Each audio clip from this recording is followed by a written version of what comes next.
As the Lost Agent arc reached its dark apex, little did we as readers know that we were soon to be in for one of the greatest scenes that Bleach has ever produced. As Ichigo loses everything and reaches his absolute lowest point in the series, we're delivered a scene that is genuinely challenging. A shockingly emotional scene that continues to resonate with me to this day as one of my absolute favourite of the series. Ichigo turns to face us, the reader, with tears streaming from his eyes, believing that his own father has just stabbed him in the back, both literally and figuratively, and therefore believing that he is now totally out of allies at his darkest hour, and everything seems totally helpless. And in this moment, we get a scene so good that I had to lead my brand new series, Bleach's Best Scenes, with this one. I've been wanting to do shorter videos talking about individual, powerful, impactful scenes for a while now, so it's really cool to be able to kickstart this new series, the first of 2 new series coming to the channel over the course of this next week or so. Now, this particular scene takes place right at the end of chapter 459, Death and Strawberry 2. The culmination of almost 50 chapters worth of build-up to get to this point. Now, if you ask any kind of Bleach fan what their favourite story arc is, you might be hard-pressed to find somebody that says The Lost Agent, no matter how much they might enjoy it. I'm a perfect example of that. I love The Lost Agent. I think it's a really cool and frankly weird story arc that turns Bleach into this dark, bleak noir-style thriller that really focuses on intimate character relations and study. And I think the arc does a genuinely fantastic job of it, transposing the normal flashy Bleach cinematic action for something considerably more close-knit and personal. But it's not my favourite arc. It's going up against way too much competition, stuff like the Soul Society arc, the Urankar arc, the Thousand Year Blood War arc. I mean, basically those are all the major arcs of Bleach right there, so the Lost Agent is always going to struggle. But that doesn't mean it doesn't have absolute gold within it. And there were serious detractors of this arc back in the day as well, but I have a feeling that a scene like this was enough to validate and justify the entire arc in those critics' eyes. And the reason this scene works so well is a couple of different reasons. First of all, it puts our main character, Ichigo Kurosaki, in a surprisingly vulnerable state. He looks more broken and despondent here than he really does in any of his normal, typical battle situations. And it feels to me like that's because in those situations he can brute force his way out of them if necessary, and he still kind of comes across as the badass shonen hero. Here, however, he is a broken man in a brand new way, on an emotional level. Ginjo and Tsukishima might not have killed him, but they have certainly destroyed him mentally. Ichigo is a changed man after the events of this night. So the fact that this scene paints a totally different portrait of Ichigo is one of the main reasons it is so utterly compelling. You know, I remember, this is so bleak, this scene. I remember reading this chapter, seeing Ichigo being stabbed by Ginjo, somebody he considered to be a true friend, somebody that I have said Kubo was painting as an older brother figure for Ichigo, something he's never had before, and only to have that snatched away. Now, Ginjo's betrayal might have been obvious to you, but I still think the impact lands incredibly well here. Ichigo's blank, vacant expression as he just stares down at the ground with this massive broadsword embedded in his chest. He can't believe what's happened. It's not even like he's feeling any pain physically, but emotionally he is hurting big time. And this betrayal really does sting because Kubo did a really good job, I think, a really effective job of building the relationship between these two characters throughout this entire arc. And that's what I mean by this being the culmination of the whole of the Fullbring arc. But then, of course, things only get worse for Ichigo as this moment goes on, as this scene unfolds. And it's also only reinforced by Uryu watching helplessly as Ichigo buckles over on the ground and begins to just cry his eyes out. Kubo loves pathetic fallacy and sometimes lays it on pretty thick, but I actually think it works really well here. The clouds break and rain comes crashing down as Ichigo starts to sob and bawl his eyes out on the floor, hunched over, unable to even believe what has happened to him. And that's because this arc has a fantastic understanding of who Ichigo actually is inside, what it really means to be the main character of Bleach. Ichigo has never had the atypical shonen hero's goal of becoming the best at something or becoming some king of something. Ichigo's only ever goal has been to protect his loved ones, his friends and his family, and to acquire and obtain the power to do so. And the Lost Agent arc really delves into what that means for this character. What lengths is he willing to go to get that strength? And so alongside seeing Ichigo in this terrible state that we have never been privy to before in the past, Ichigo is generally quite a guarded character, and that was always one of his major traits, was that he kind of keeps a sort of dour face on. Although he has a heart of gold, he's always been quite a walled-off character for a lot of people, but here it just completely, that facade shatters and crumbles, and we kind of see the boy within. So that's one of the major reasons why this scene works so well. The other one is one I've alluded to already, but that's because the Fullbring arc has a really good understanding of what Ichigo's powers mean to him. And because this arc is so short and is effectively one big training sequence from start to finish, we as readers get to join Ichigo step by step on that journey to reclaim his Shinigami powers, a goal that he has for the last 17 months thought to be completely impossible.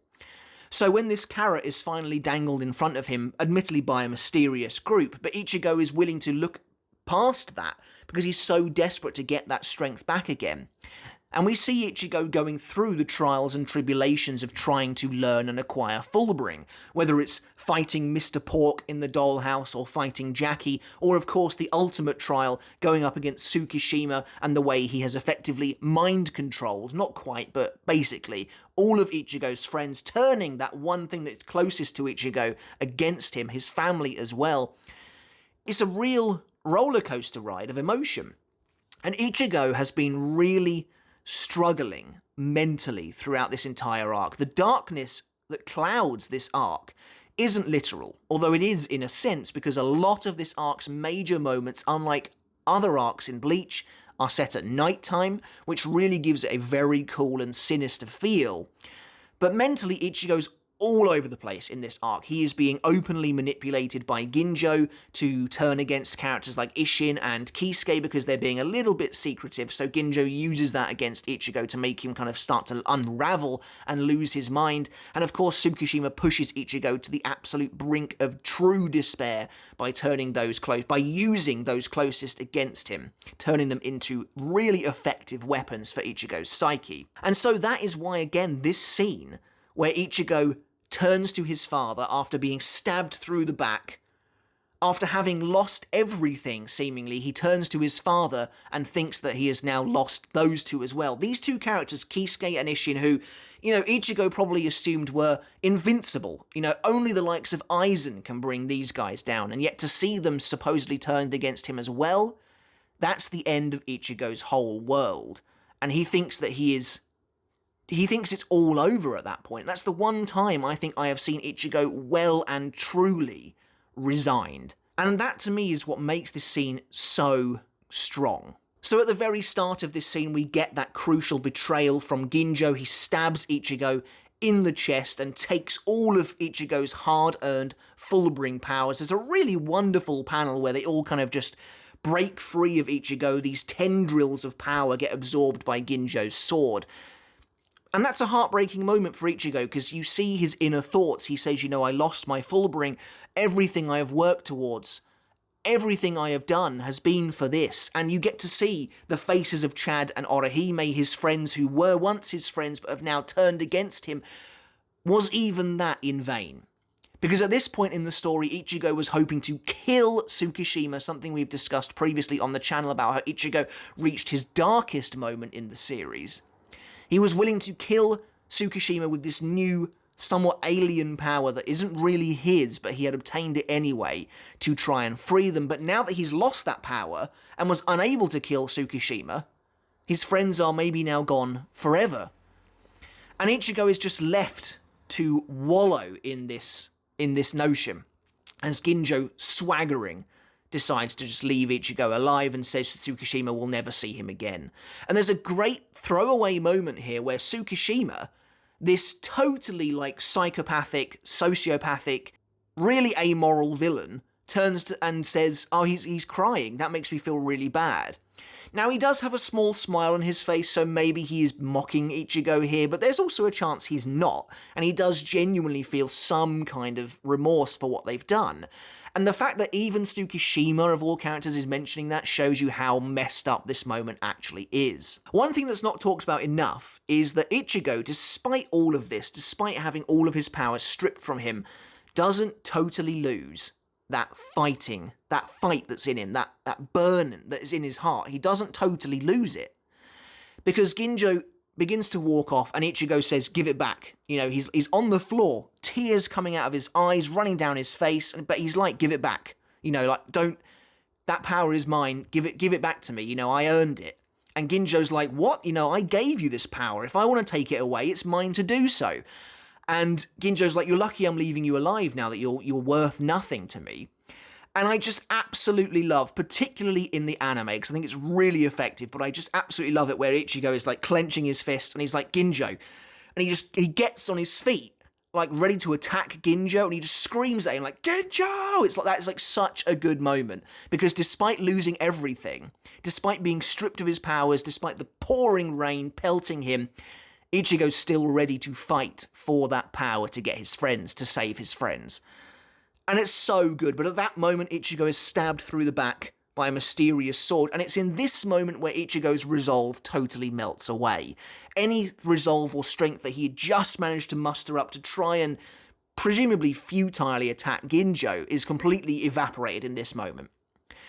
Because Ichigo has been stabbed, and he turns slowly, and I have to say, Kubo obviously understood the gravity of this scene, because I think that this page, the one I've used for the thumbnail, where Ichigo turns to face Isshin, he can barely do it, and there's tears running down his face, this whole page is probably the best drawn in the entire series.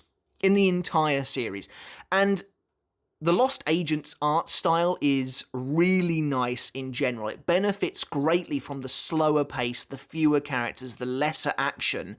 It allows Kubo to get up close and personal with a lot of these characters in a way he couldn't before. And I'll say it right now, as ridiculous as it might sound, the Lost Agent has some of the best faces in Bleach. The artwork is off the charts, the emotion is raw, and it looks incredible. But when Ichigo turns and he sees Isshin and Kisuke being revealed from the Reiatsu concealing cloak, you get the impression that Ichigo thinks it's all over. That he well and truly thinks that it's over. Isshin has maybe killed him, is what he's thinking. He thinks that his dad has turned against him and now just stabbed him in the back, and that there's nothing more that can be done. And it's the most helpless I think Ichigo has ever seemed in the series. Now, I know that against Yhwach, for instance, he seems like it's all over as well, but it's not as organic. It doesn't work as well because they didn't build up to it quite as well as they do here. The Lost Agent arc, it has its flaws. For example, Ginjo and Tsukishima's backstory just should have been in the arc, no questions asked. But I think it's very obvious as well that this arc was planned out from start to finish, which is how you get these natural crescendos, these natural climaxes. It's really well built to that Ichigo loses everything in this moment. And then, of course, Isshin says to him, you idiot, I'm not the one holding that sword. And just that panel of Isshin's mouth is so incredibly well drawn on this page. And he says, you know, have a look at who is actually holding that blade. And of course, you see the close-up of Ichigo's eye as a figure comes into view. So cinematic. And of course, it's Rukia. And the sword explodes in Ichigo's chest, and the chapter ends with him getting his new Shinigami powers, which would effectively be the start of Ichigo's second half of the story, his new journey. But I just really wanted to bring attention to this scene at the end of chapter 459. I mean, really, it's the whole chapter, but it's just so fantastically well done. It's brutal to read, it's crazy to watch, seeing Ichigo in such a vulnerable position, the likes of which we have never seen before and would never really see again. It is powerful stuff, and in my opinion, it is justification for the entire arc to see these character moments pay off dividends. knowing what is going through Ichigo's head at this point. His friends are gone, his powers are gone, he's lost everything, and now he thinks his father is gone as well. And it's just absolutely crazy. It's so beautiful to look at as well, so well drawn, and that's why for me this was the perfect scene to kickstart our Bleach's Best Scenes series with. Alright guys, but I really hope you enjoyed the video. Let me know in the comments below what you think of this scene. Does it resonate as highly with you as it does with me? I'd love to hear your thoughts down below. Don't forget to hit subscribe if you haven't done already. We're nearing 150,000 subscribers, which is absolutely crazy. If we can get there, that would be just an unfathomable, unbelievable milestone. So any support would be well and truly appreciated. Give the video a like if you enjoyed it as well. Let me know what you think of this idea of a new series. Maybe give me some suggestions down in the comments below for what scenes you'd like me to take a look at individually. And until next time, guys, I'll catch you later. I'll see you then.